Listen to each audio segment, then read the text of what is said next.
Deeply affected by the death of a young colleague, I just can't forget his eyes. two Sydney scientists took up his challenge to solve the riddle of cancer. He pointed his finger like this to us. You can do it. Cancer drugs cause horrendous toxicity. They have discovered a bacterial nanocell that could revolutionise cancer treatment. Something. Called the EDV, it has taken these scientists on a roller coaster ride through the worlds of science, medicine and finance. The scientists have to understand the businessman's point of view, and the business person's got to understand the scientist's point of view, otherwise it doesn't work. Money speaks and money is important. So we need to partner with a major pharmaceutical company to get it onto the market. We will run out of cash in probably 2 months' time.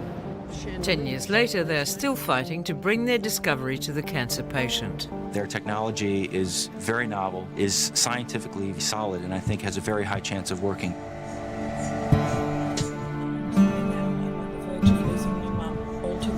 Everything to save my dad, so I appeal to you. I will only pray that this is truly a breakthrough with all your hard work. We are from the Czech Republic. We can fly to Australia immediately. We are not giving up yet. The news about your cancer drug is like a beacon of hope. She broke down crying. She's scared. She does not want to die.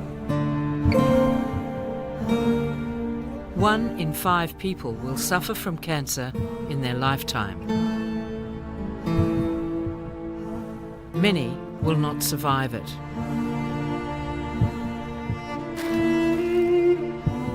For most cancer patients, the only hope they have is chemotherapy. Chemotherapy delivers toxic chemicals to the body randomly, affecting not only cancer cells, but also healthy cells. The holy grail of cancer research is to find a solution to the dangerous side effects of chemotherapy.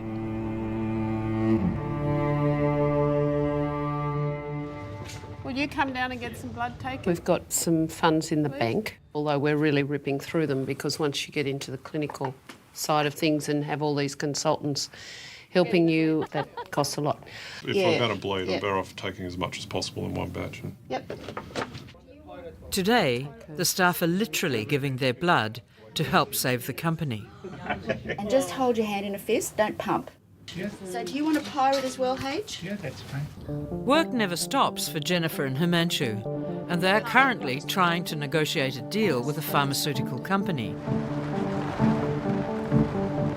Stuart Boardman-Brown has stepped down and a new chairman, Will Delatte, has been appointed by Jennifer and Himanshu. I think the board needs to have a level of confidence given the financial situation. Yes.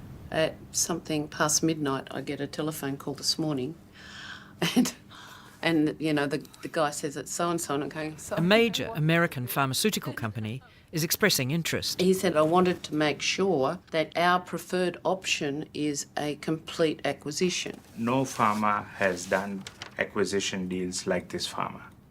And we have a golden opportunity sitting right in front of us. Yes. That if we can get these current people over the line, that will give us that runway that we need, you know, to keep going towards the end of the year. Yep. And obviously fund the trial that we're now starting. Yep. This could actually mean that the technology will be acquired by a pharma and taken forward for the development of EDV-based therapeutics. The deal, which they have nicknamed Bradman, looks so promising that American board member Merv Turner flies in from New York. The unique attribute I bring to Engenic is proximity. Engenic is a long way away from the big pharma companies that are based in the US, and the Engenic voice gets muffled across 6,000 miles of the Pacific. The company's been around 10 or 11 years now, and that's a long time for the existing investors. They've been very patient. Fortunately, we did find a company who did find the story compelling, and they've asked to take a much deeper look at the company to make what we hope will be a really transformational investment. Not a moment too soon, a $3 million holding deal arrives from the American pharmaceutical company. There we go. A few bucks. A life-saving document. I always am cautious about deals. Deals have a habit of going south. It's just the way it is. As I said, a deal is a rare and precious thing. This deal will bring them the money they desperately need. But venture capitalist and major investor Stuart Waldman Brown has reservations. The risk of the exclusivity is that we do what we've done in the past, which is put all of our eggs in one basket. And so far those baskets have never held out. ENGINIC's brain trial is now in progress in Melbourne. There are real tensions developing between the scientists and the lead clinician. Clearly they're not clinicians, clearly they're not even brain tumour doctors. So understanding what's going on from a clinical perspective is very much my area of expertise, and the control and running of a clinical trial, that's what I do. A board meeting has been called because data from the Melbourne trial has not been produced on time by the clinicians. And ultimately, I think it might be that the investigators give an opinion and the biotech company can take it or leave it. So when they complete their phase 1 trial in Melbourne, they take their next trial to Johns Hopkins in America. Johns Hopkins is regarded as one of the best trial facilities in the world. However, the costs of doing a brain trial in America puts pressure on raising the money. US patent attorney Stephen Bent arrives in Sydney because there are now big problems with the pharmaceutical company's deal. We were all very excited because a major US pharmaceutical company, who we nicknamed Bradman, and that name was coined on our brain cancer dog. Bradman was promising enough money, free of string. From my perspective, it was like the devil offering you, here you can have anything you want while you're alive, but once you're dead, your soul is mine, okay? From their side, delays. I was going to try it. We thought we'd better put them on the phone and talk this thing over. And he said, I've got bad news for you. We've had new clinical people join the company, and they have not bought into this technology. So sorry about that, but we're not proceeding. Did they do something that was unethical? Yes, no question about it, actually. It was, we actually contemplated, would it be worthwhile taking legal action? I mean, they have patients lining up. That all crashed and burned. So we've got money in the bank, but it's not going to sustain us through our clinical program. We've got to now go and do the Oliver Twist number again, take our eye off the things that matter, like the clinical development and the scientific backing up of that, and fundraise.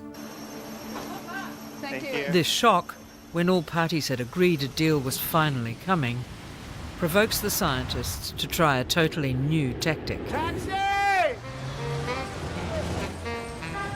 Here we are in New York City to try and find some money in the US. Through Stephen Bent, Foley and Lardner has arranged a hectic schedule of meetings with a new type of investor. No longer big pharmaceutical companies, but bankers and financiers, in a bid to list an IPO, an initial public offering, on the US stock exchange later in the year.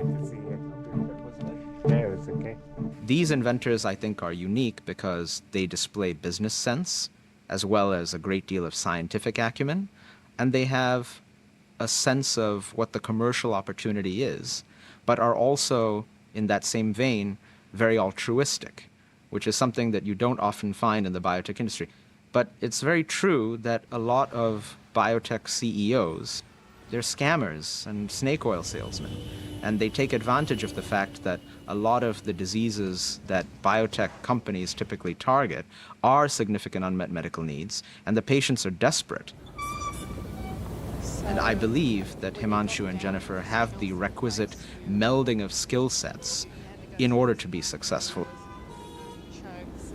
But it's definitely true that many investors regard with skepticism people with PhDs who've done work in the lab trying to lead companies. The punishing pace keeps up as Jennifer and Himanshu change hats and make a quick trip to Baltimore to see clinician Gary Galea. He is going to be the principal investigator for the Johns Hopkins brain trial. The novelty of the therapeutics, the findings that they've had in their first-in-man study, the findings in the phase 1 in glioma, as well as the science behind the technology, all of that together underscores the excitement that we have for moving this into patients with brain tumors. The investors in the US, when you mention Johns Hopkins, that's where you're going to do trials, they all sit up and take notice. You could cure everybody in Australia, but it's not the same as 10 Americans at Johns Hopkins. I think one thing that's important to remember is that most of our trials are not successes. They're going to be extensive pharmacology. Right. Let me go back to the glioblastoma issue for a minute. So in 3 decades worth of extensive clinical research, we have one drug that has been shown to significantly improve survival in this patient population. There have been hundreds of trials.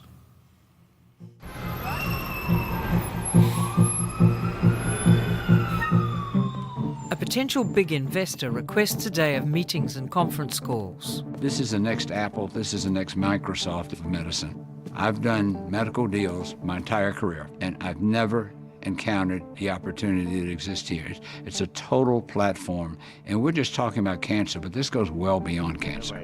The investor is full of promises. They will go right to the FDA, and we'll get a fast track and get an early approval. If you get an early approval in a case like that, there's no price you can put on the value of this thing. As hopeful as this appears, experience has by now taught Jennifer and Himanshu to remain cautious. I'm just hopeful that, in 13 years we've been exhilarated, despondent, and I just don't want this one to turn out to be a fur field. No, me either.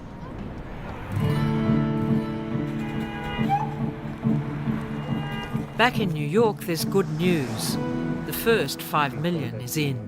We're signing the term sheet to provide us with some bridging finance till we make the big bucks.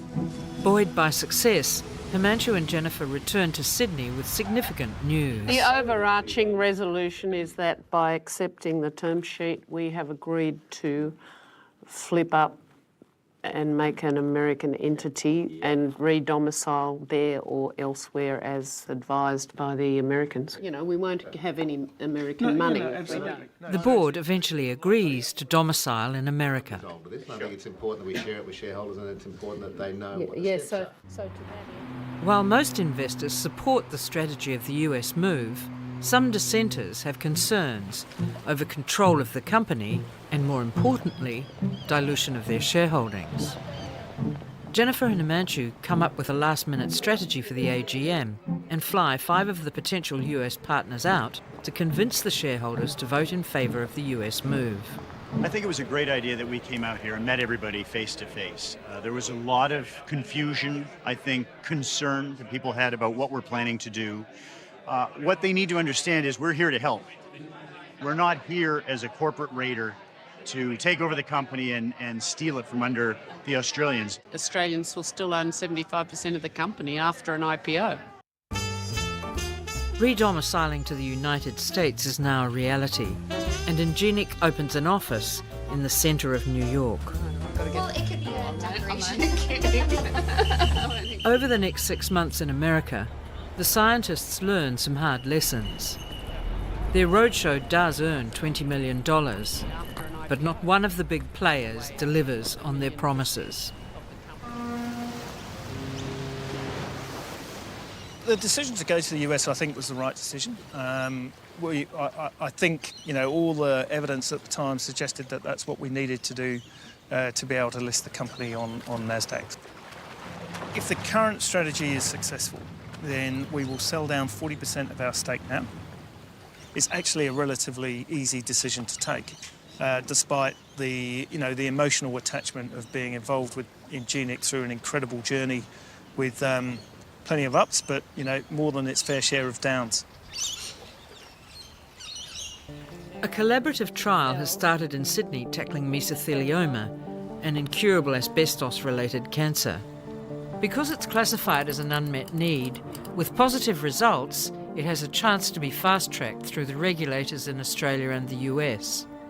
This technology that we've got is a once-in-a-lifetime technology. It is amazing what it's able to do. What we are seeing in the animals and what we think we are seeing in the humans is truly startling. It has huge potential. This is just before dosing. And then after only 8 weekly doses, look at this. It's completely disappeared. It's disappeared. A tiny little dot. Never would one have thought that this is even remotely feasible. From this to that in less than 8 weeks with no toxic side effects. I know he's a bit younger, so his immune system, this has to be the immune system. His immune system is more active than the older people.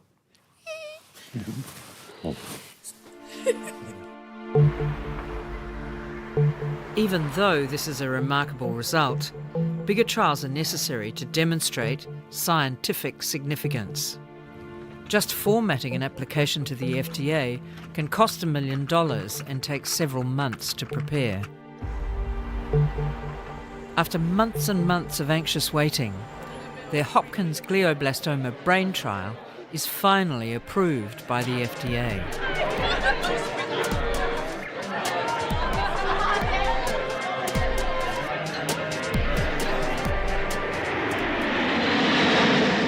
With FDA approvals granted, another roadshow begins in earnest. The big push now is to list on the US Stock Exchange. A trip to Boston includes a licensing conversation to set up experiments with an interested pharmaceutical company.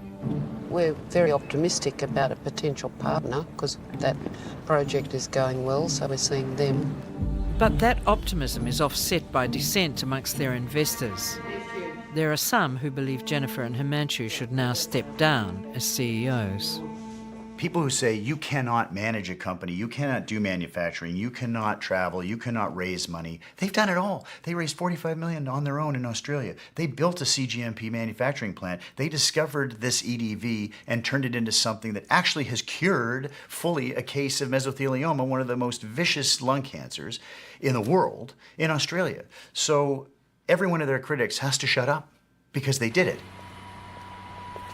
When you take the step to go public, there will be much more scrutiny, especially in the US. I think once they realize that running the business is going to be a full-time job, they will find a way to make it work, which is step aside and have someone else be the CEO. Westchester Ground 525 Whiskey Charlie, information Victor for taxi, please be up Arnold Winston. And at some point, they'll have to make a decision as to whether they want to sort of play the business side of it or stay in the research side. And I strongly believe they're both going to stay in the research side because that's where their passions are. The timing from a market standpoint is terrible. I mean, the biotech market just had a correction of over 30%. You know, people are very skeptical right now, having had some big losses in other companies. So their work is cut out for them as they come public. Until that time, the endless pitching is not without frustration. Some of these doctors are just staggeringly stupid. How's it targeted? Oh, well, bispecific targeting. Oh, yeah, of course, everyone's got that. Everyone's got that. I was trying my level best to control myself. I was trying to be nice. But there was a point where it was better to put him out of his misery and shoot him. Then he got all defensive. Oh, you will meet people like me in America because we ask questions before you start. Questions. Yeah, it's in the finance thing too. Everywhere. Normally, everywhere. if you didn't need money, you wouldn't pee on these people if they're on fire, you know. I mean, it's just 10% are fantastic individuals, but 90% are morons. And then, you know, we walked into the building and I saw Bruce and suddenly I felt happy. Yeah. A company like Engenic at the stage at the moment, they need to have everybody know about their technology. And I think actually the most critical will be done by constantly trying early stage clinical trials, is to find the sweet spot where their technology will work spectacularly well. And that'll garner a lot of attention to the company. And I think it's important now that they keep moving forward by doing clinical studies in the United States. As winter approaches, the scientists begin forming the US board. Merv Turner's long history in pharmaceutical development make him an obvious choice to transition from the Australian to the US board. I'm really looking forward to starting the glioblastoma trial at Johns Hopkins and to getting more patient experience under our belt. I'm by nature cautious in the drug discovery and development business. I'm anxious about engaging with US investors. I'm anxious about engaging with US clinicians. And I'm right to be anxious. You should worry about these things because there's no guarantee of success in this business. On this trip to America, the big leap forward is the first meeting of the new board. Against advice, Jennifer and Himanshu decide to go it alone, and Jennifer will act as the board's chair. The company has attracted two big players, Ed Miller, former CEO of Johns Hopkins, and Yvonne Perlberg, retired auditor from Amgen. Both have significant profiles in the biotech industry. The clinical highlights, we've shown safety and greatly increased overall survival in phase 1 recurrent glioma trials. We have an ongoing phase 1 trial in mesothelioma patients who've totally run out of treatment options, and we've had an excellent response rate, being a complete response, a partial response, and 9 patients with stable disease. The production of trial data is the way forward for the company right now.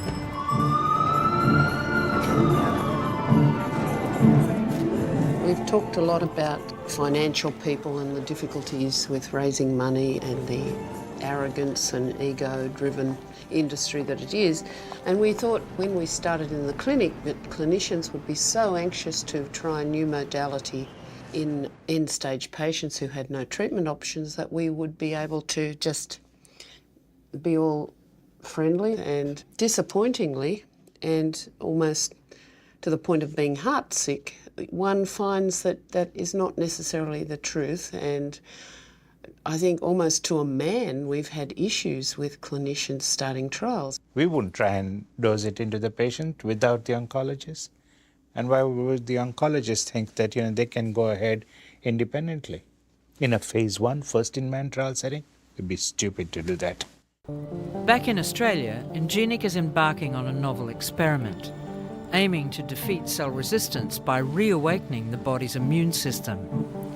This will add an immunotherapy component to the EGV, increasing its effectiveness in killing cancer cells. There is not a single cancer treatment that can, in a completely safe way, deliver toxic payload to the cancer, kill some cancer cells, and at the same time, the residual particles build up this immune system and trigger it off. That's why we call it a cytoimmunotherapy. All other technologies are either cytotoxic, which means killing tumor cells, or immunotherapeutic, which means stimulate the immune system. But nothing can do both. This science, for us, it is the most enjoyable part. There is this amazing hope in our hearts. We're getting closer and closer to doing something amazing for cancer patients.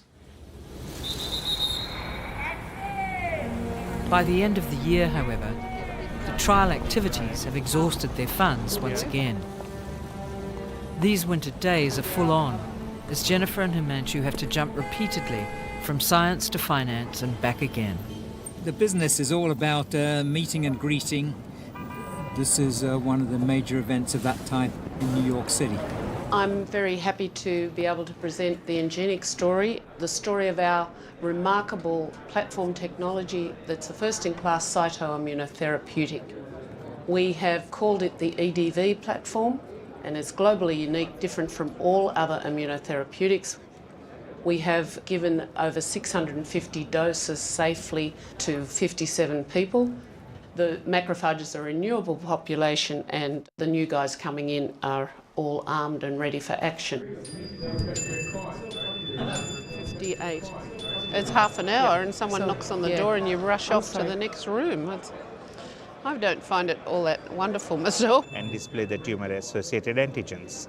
Everyone else is trying to wake these. Wake these, exactly. They all say, oh, wonderful, excellent, this is very outside the box, it's most interesting.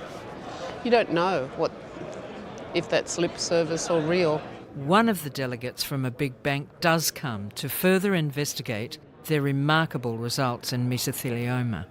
It's less of a platform. In our mesothelioma trial, many people had multiple doses and the median overall survival was 41 weeks.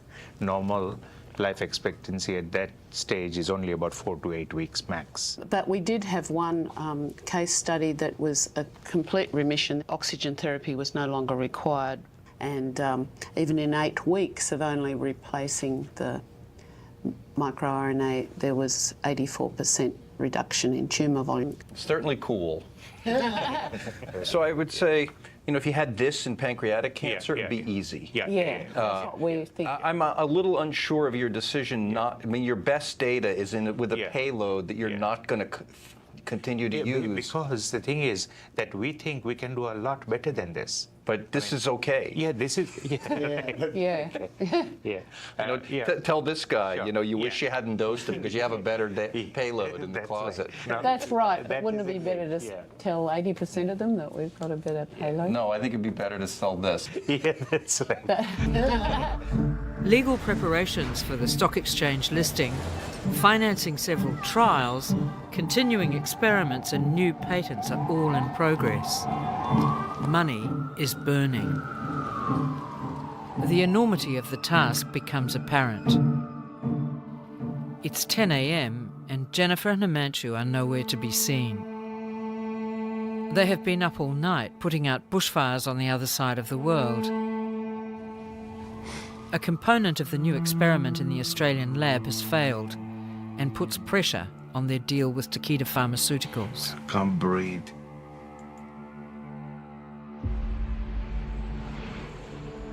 This was bad for us because now we have to, of course, repeat the experiment in Australia and it'll be another 6 weeks. These experiments are exceedingly difficult. We need to make these collaborations work and then we'll be in position to hit them for a deal, but we can't do that unless we get the scientific results. These cells in the human body are notorious in constant mutations and changing and becoming resistant to virtually anything you can throw at it. And now we have got data which is so exciting that we have managed to plummet those colorectal tumors. And the pharma people are also shocked. Our chances of success in the patient is very, very high. This is now enough to trigger funding from Takeda. You do know that this is the first deal we've signed with Big Pharma. That's very good. With actually a signature. The problem is this has already taken 15 years. And if you look at all cancer products that are on the market today, if you trace back the history of all these cancer products, they've all taken in excess of 20 years before they got to market. Meanwhile, 1 in 5 people will get cancer in their lifetime.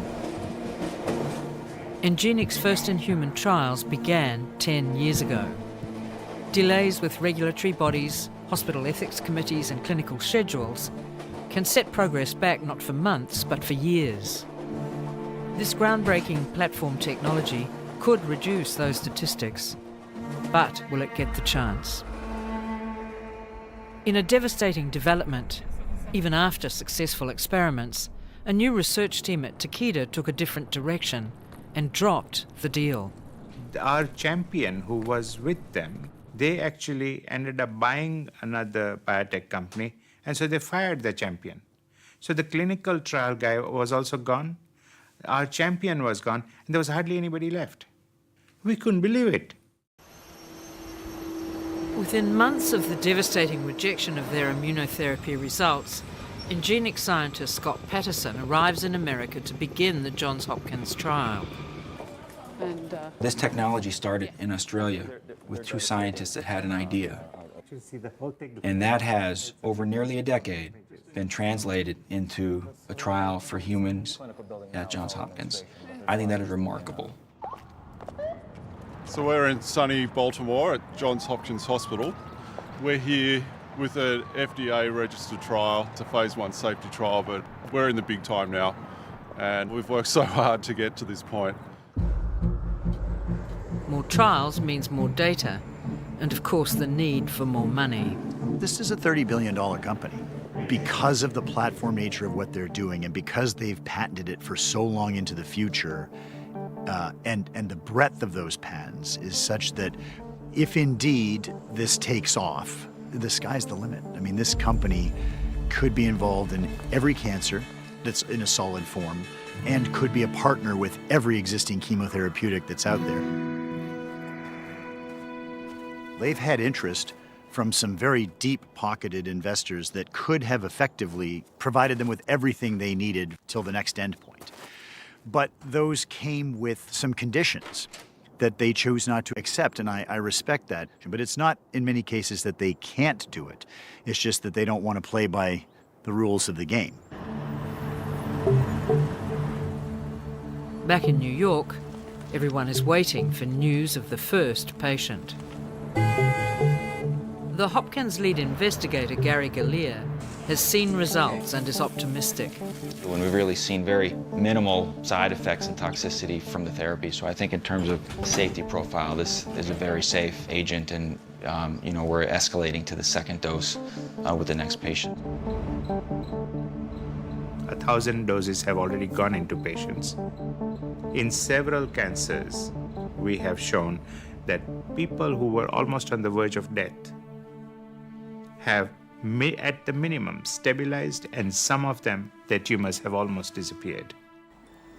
The second-generation EDV stimulates the immune system as well as killing cancer cells. They get an opportunity to test it in a one-off compassionate use trial. We've known Jenny and Ian McDiarmid for more than 40 years. Because Mark was one of the few suits in town that they knew and trusted, they asked him to help them raise their first tranche of money.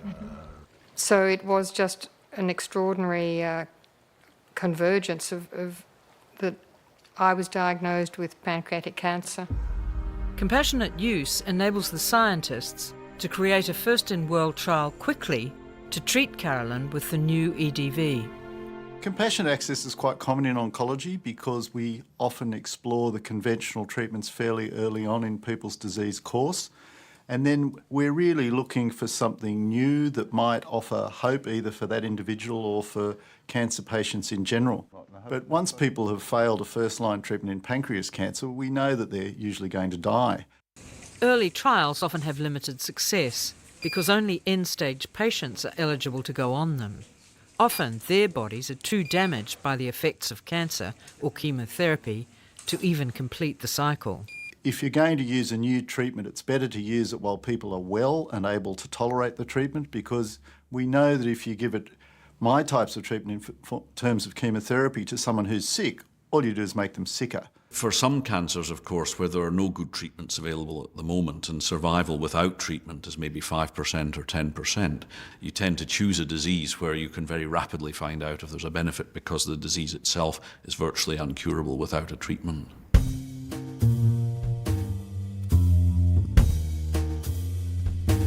And congratulations. In a rare moment of recognition, Jennifer is nominated in the prestigious 100 Women of Influence Awards in Australia, and she wins the award for innovation. Further recognition comes, this time in the US, when their science is published in the leading peer-reviewed scientific journal for cancer research. It's like a dream of a scientist to get published even once in Cancer Cell is like a big thing. To get the cover art as well as the article published is like a very tall order. This is the second time we've done that. People watch everybody else. That's why peer review occurs. And people who work in the same area as you will have a feeling for whether something sounds right, looks right, feels right. And believe me, if something comes up which is way off track, people will go to inordinate lengths to prove that it's wrong. So Johns Hopkins trial is currently ongoing. So it's a very slow trial, very slow. Why does it have to be this hard? And you understand the system. They can't have charlatans out there with, you know, mustard gas or something, you know, curing people. You should be able to do 10 people straight away. Somebody gives you a bit of money for that. You get 5 of them in remission, bang, 0. But you can't. And if you do a trial system, you can't change anything. This has now happened at Johns Hopkins. To include Engenic's immunotherapy advance in the EDV technology, the trial stops while Gary Galea reapplies to the trial board.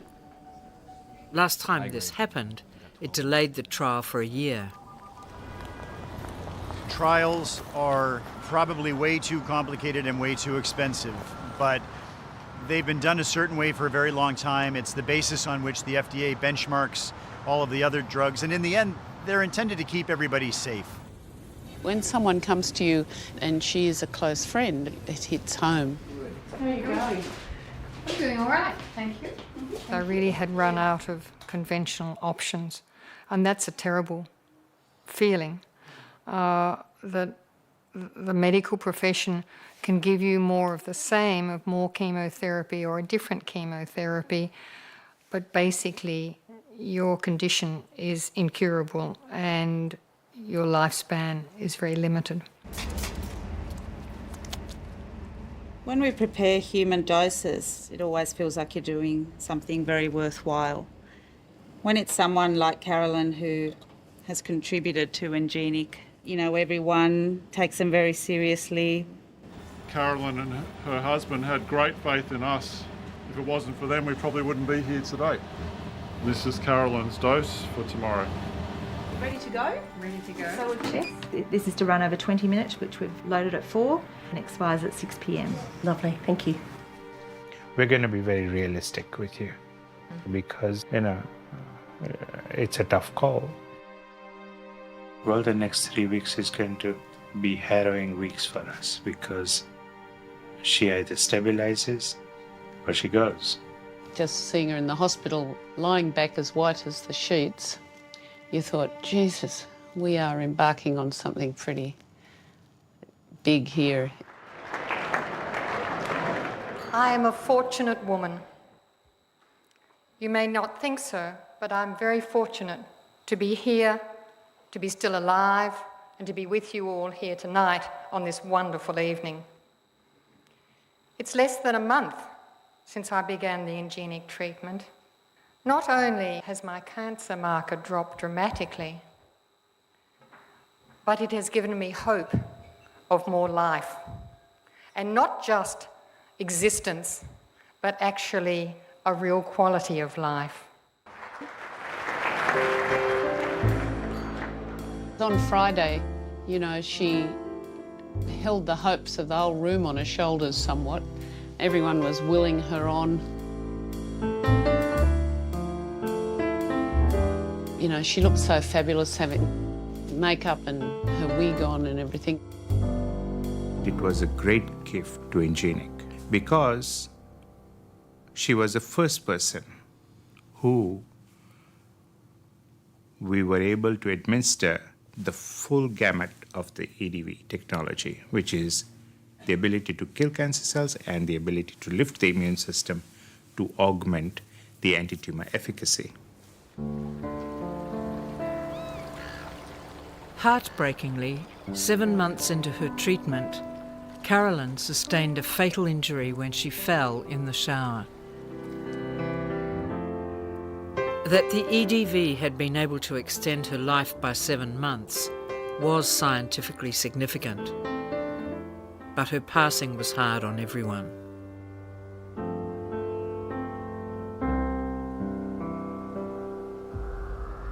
Adding pancreatic cancer to their platform is simply astounding. And to do it with a cancer that has been so impossible, really, to treat.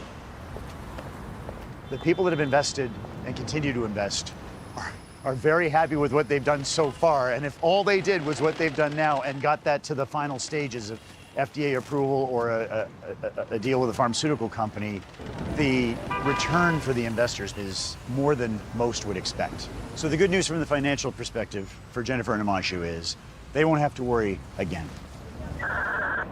Despite the good news and Tim's optimism, a downturn in the market prevents them from listing on the stock exchange. Jennifer and Himanshu have been let down many times in America with broken promises, so they are now turning their attention to Asia. We're promised some substantial funds from the US before Christmas, well before Christmas in fact, and we would never have to worry about money again, quote, etc. And once again in January, when we had a shareholders meeting in America, the same people promised that money.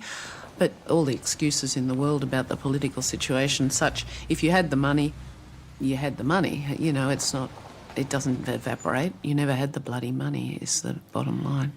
It's now 15 years since Engenic's first in-human trials. Despite their relentless efforts, progress is slow and frustrating.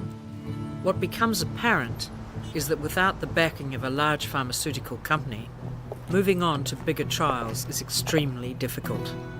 I'm disappointed it has taken as long as it has. I'm frustrated with the speed of the pharmaceutical companies and the willingness of people to look at something this new. In these 15 years of trials in Australia and the US, Engenic has given 2,000 doses in 164 patients with no adverse effects. In over 60% of these patients, they have prolonged life for a scientifically significant period. Jennifer and Himanshu have a vision of oncology and how to treat cancers, which does not align with conventional wisdom in the field. That doesn't mean they're wrong. There are an extraordinary number of clinical trials in progress in the United States. I think it's 1,300 clinical trials going on here around us in New York City, for example. And that's actually putting pressure on the hospitals to find patients to put into clinical trials. And one way that people accomplish that for their particular product is they pay a lot of money per patient, and we haven't been able to afford that. It's really hard at this stage of a company. You're trying to persuade someone to put down enough money that you can build the clinical trials infrastructure that you really need to build if you're going to compete in this space.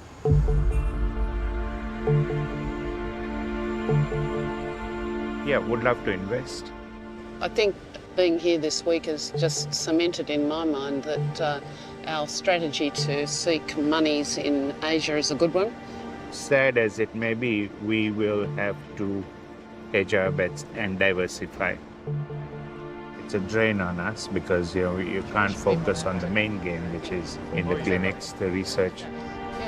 The constant move from laboratory to the marketplace may be unconventional, but Himanshu and Jennifer remain convinced that they are the best people to get their discovery to market. It's unique in my experience that the innovators of a technology are still with it 17 years later, still guiding the company. Bruce Stillman from the Cold Spring Harbor Laboratories checks in on Engenic's progress. So yeah, when you're in New York, I'd like to have you meet some of the clinical immunologists. We've just seen one of the bladder cancer patient. His tumor has completely resolved with this one. So that's a good sign. And these are all stage 4? Or? Yes, all end stage. I think their tightrope at the moment is the financial tightrope. But on the science and clinical side, I think they're in the sweet spot because this is the time when they're just going to take off if the clinical trials are what I expect them to be. Engenic's 20 years of scientific research has had many unforeseen setbacks. Key milestones in their work have been confounded by global events. 9/11, the global financial crisis, the Fukushima tsunami, the emergence of Trump and MAGA, and then the COVID pandemic. Not a good time for investment in biotech. Over the last year, we've been going from a couple of months to the next couple of months. The money is going out of the door almost at $1 million a month. I mean, if we had a lot more money, we could have moved faster. That's the bottom line. We are what we are, though. And frankly, everything we predicted is true about this nanocell. It is very frustrating because for us, it's a no-brainer. And to see our technology actually save such people, not only did it give us a fantastic high, but it also told us what the future was going to be. That one patient surviving like that meant that possibly thousands down the track will survive. The darkest fears would be that you can't raise money and everything collapses. That's what I've been thinking for 6 months. Just in time, a new investor arrives. When you're in the pharmaceutical business, you know all the numbers. You know that projects cost hundreds of millions of dollars. You know that the time frames are in decades. You know that 9 out of 10 projects fail. So we all know that, but we kiss a lot of frogs in our careers and we don't find too many princesses. And I guess when you've kissed a few frogs, you kind of get the feeling when you've got a princess coming along. In the next month, $5 million would be fabulous. I was able to assemble a few friends together and we did a sort of quick and dirty $5 or $7 million, which kicked them down the road a little bit further. What we are going to do is, as soon as we get this into the FDA, we're going to put in the breakthrough status. If the FDA says it's a breakthrough, and it has potential. And so that gets the business to the next level of doing a phase 2B trial in the United States in a high quality institution, and that leads to big licensing deals with big pharma. The large pharmaceutical companies, they want to see a blinded clinical trial with positive results before they'll really entertain a type of therapy. Most people are not cured of cancer. Their life is extended. And you want to know by how much their life is extended. And the only way to do that in an objective fashion is to compare 2 treatments, the standard of care and a novel treatment. And if the novel treatment outperforms, then you've got something very special. Another opportunity to test the EDV comes in Los Angeles, when an oncologist requests its use for one of his stage 4 patients. The oncologist said to us, can we have some of your EDV therapeutics to see if it might work in this patient? It's amazing. It's not just a pancreatic patient, it's an end-stage pancreatic patient. It is spectacular, and that's what we keep saying. We are making a difference in end-stage. It was a big deal day, and all the staff came. Look at you. Then they did what they needed to do and made sure that it was being delivered correctly. And I was tired the next day, but I wasn't feeling sick. I wasn't nauseous. I wasn't anything. I'm like, gosh, this is great. I can do this. I think in comparison to regular chemotherapies, it's really convenient for the patient. It causes less toxicity. And then, of course, it's more efficacious because the drug is being delivered right to the site of the tumor cell. Blood work looks amazing. All of it. Your hemoglobin is up, albumin is up, sodium is up.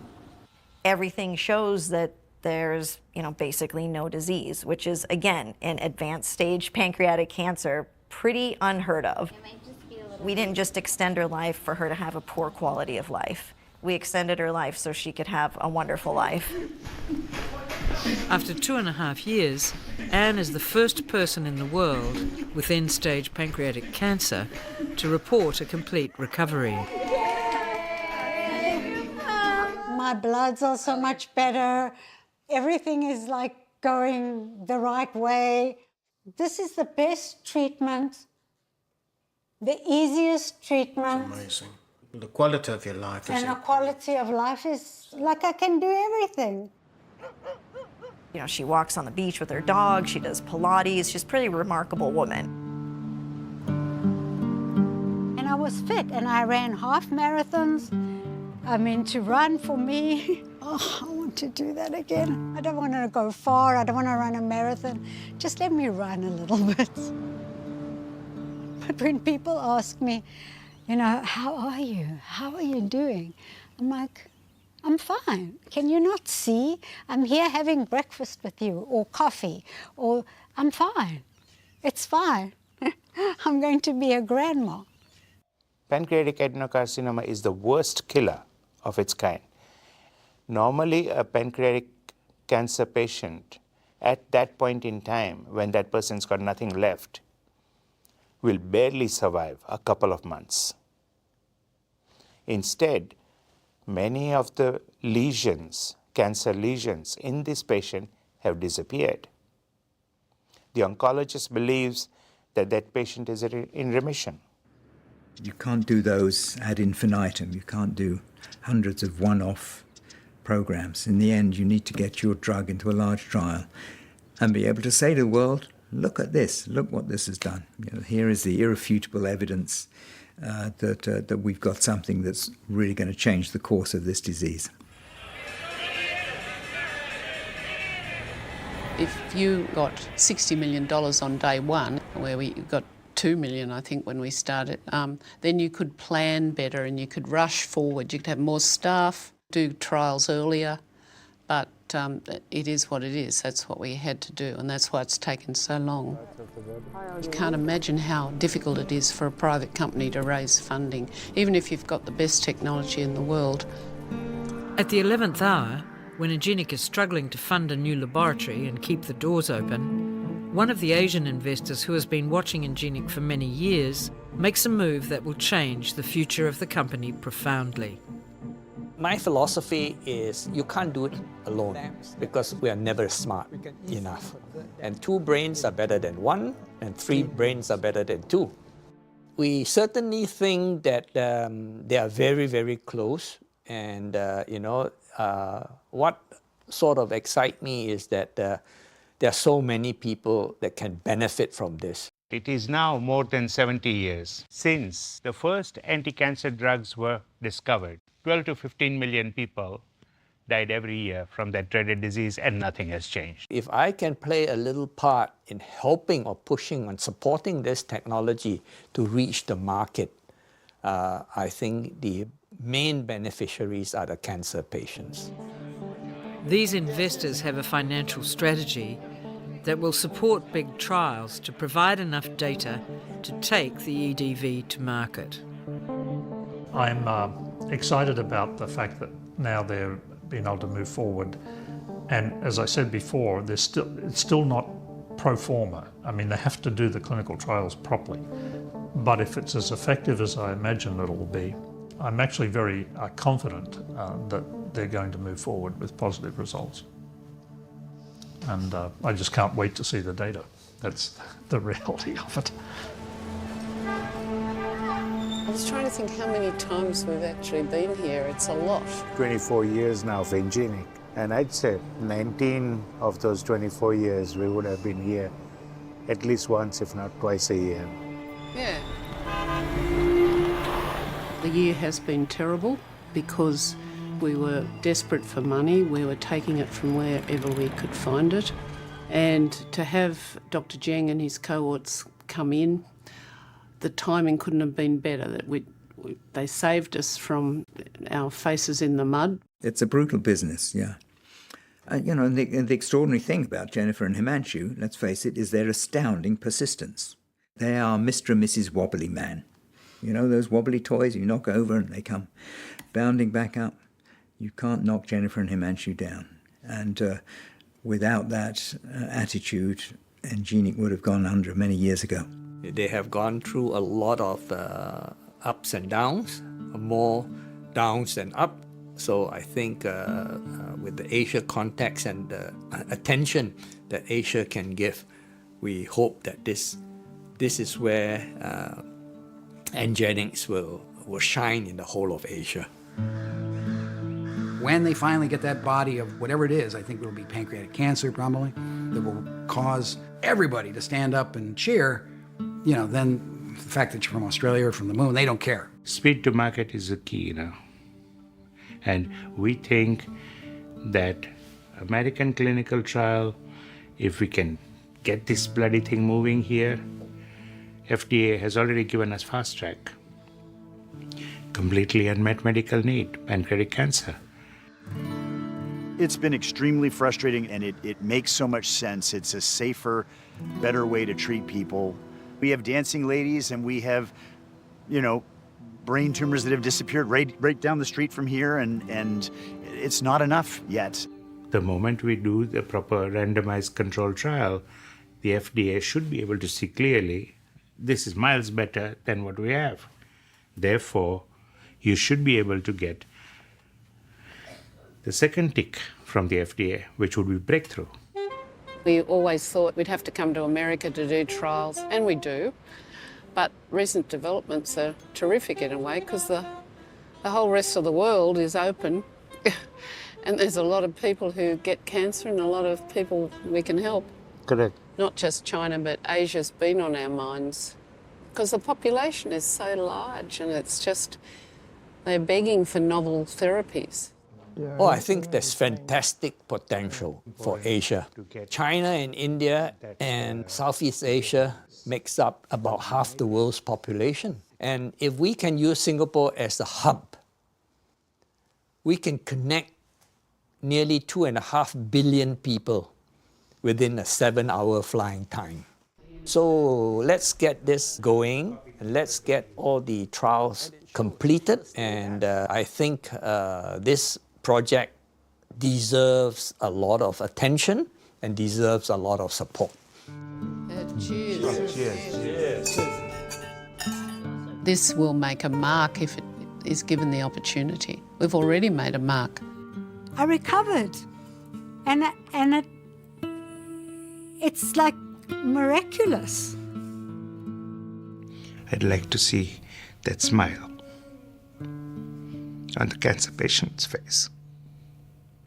I want to see it with my own eyes. That's what I feel.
thousands of waves, none of them reach the shore.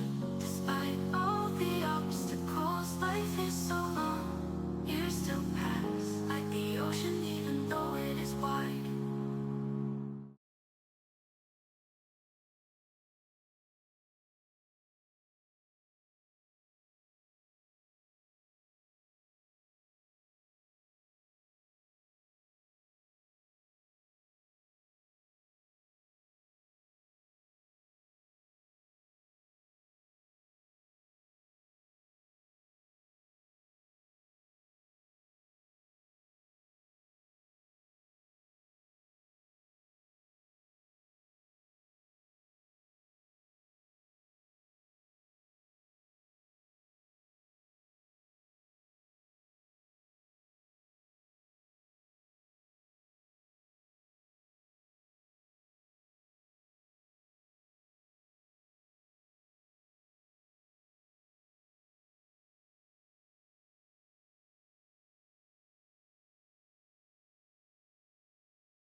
Hundreds of thousands of waves, none of them reach the shore.